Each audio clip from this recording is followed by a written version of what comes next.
Halo Sobat Mania, kembali lagi di BRC Official. Ada kabar menarik nih mengenai bursa transfer pemain asing, kembali memanas. Itu menyusul keputusan I-League, yang secara yakin mematenkan aturan tiap klub, boleh memakai 11 pemain asing, di Liga 1, Super League. PSM Makassar, sejauh ini baru ada 6 pemain, yang dipastikan bergabung. Sementara 2 nama lainnya, Savio Roberto dan Abu Razak Kamara, menjadi duo yang sosoknya dinantikan supporter PSM.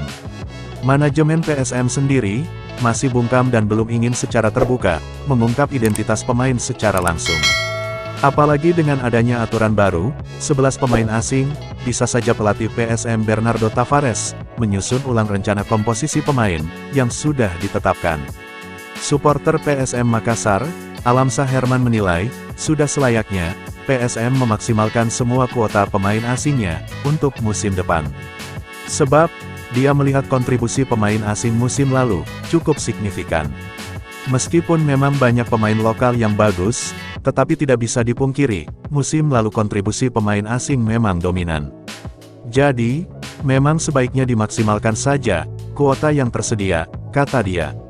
Ketua kelompok supporter Manchester City Kota Makassar, itu juga menyampaikan, akan lebih baik, jika PSM musim depan, tetap mengkombinasikan komposisi pemain muda, dan pemain senior.